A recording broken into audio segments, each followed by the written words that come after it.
Hi, I'm Kelkschiz and this is a video about building Lego suspension for tracked vehicles. In this video I will talk a little about the history of tanks, about different kinds of suspension for tanks, how they function and how to build them with Lego. This video is mainly meant for people who are new to building tracked Lego vehicles.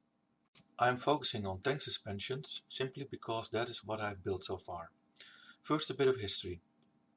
As you may know, the first tanks were built for the Western Front during the First World War, to force a breakthrough. The first tanks, like the Mark I Renault FT and Saint-Chamond, had no or very limited suspension. At most they used fairly ineffectual coil spring or leaf spring suspension between the chassis and the tracks. The coil spring suspension was mostly placed inside the tracks, which meant they needed to be small and thus did not have a lot of travel. This meant that they offered only a small amount of dampening. Fortunately, that was not a huge problem because the first tanks were quite slow. Most of them did not exceed 5 miles per hour. Because the Lego group doesn't produce small squat coil springs, it's difficult to recreate this rather ineffectual type of suspension in Lego. During the interwar period, tank development continued. Tanks became faster, which increased the need for more effective suspension systems. Three types predominated during the Second World War, namely the Bogie suspension, the Christie suspension and the torsion bar suspension. First of all, let's talk about the Bogie suspension, which is also known as the vertical volute spring suspension or the horseman suspension.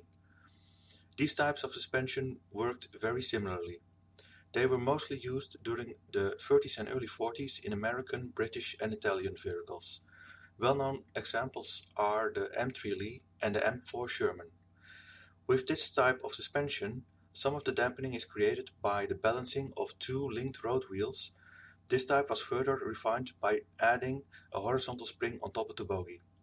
By placing the coil spring vertical, it could be a bit longer, thereby increasing the travel of the suspension. But as you can see in this creation, its travel is still fairly limited. Due to the size of the Lego springs, it won't be possible to use this type in very small Lego tanks.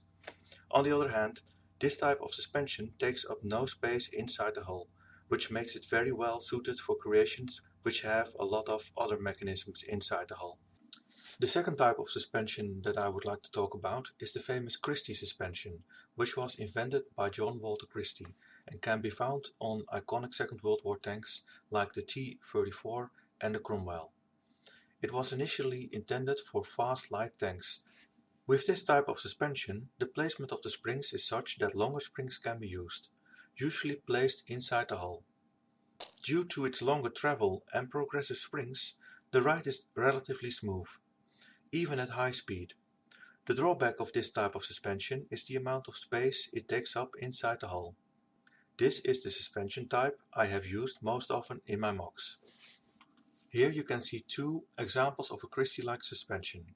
However, in these cases the springs are not placed inside the hull, but inside the tracks, placed in such a way that the travel is still good, especially in the second example. This is an example of how you can place the springs inside the hull. As you can see, it's possible to place the springs in an overlapping manner, so that the space between the wheels is relatively small, while keeping the long travel of the suspension. If you want to build very small tanks, or if you want to use even less space between the wheels, you can opt to use rubber bands instead of Lego springs. By using rubber bands, you can make your suspension very compact. However, there's also a drawback with using rubber bands, and that is their durability. Lego springs are nearly indestructible, but rubber bands have a tendency to dry out and break. If you want to keep your mock intact for long periods, I would recommend using a type of rubber band that is less susceptible to drying out and breaking. Finally, during the end of the Second World War and up to the current day, tanks most commonly use the torsion bar suspension. The torsion bar suspension is relatively durable and compact. It can easily be recreated in Lego by using axles as torsion bars.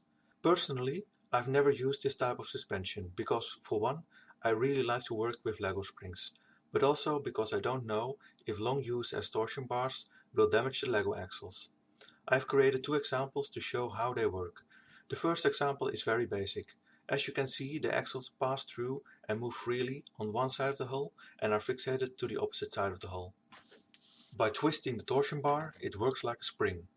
Shorter bars will generally result in stiffer suspension with less travel. If you want to create softer suspension but don't have the space inside the hull, you can extend the torsion bar as you can see here. The torsion action is transferred to both axles. This was actually how the suspension of the famous German Panzer tanks worked. I'd like to end off with a bit of general advice for building Lego tanks. Building properly functioning suspension for tanks can be challenging. At least it was for me when I started building my first Lego tanks. But the end result can be very satisfying as well, once you learn the basics. Try to pick a suspension type that suits the type of vehicle you are building. If you furthermore manage to combine the suspension with a strong light chassis, you are a long way towards building a nicely performing Lego tank. I hope this video was instructional or inspirational and will help you building your own tracked Lego vehicles.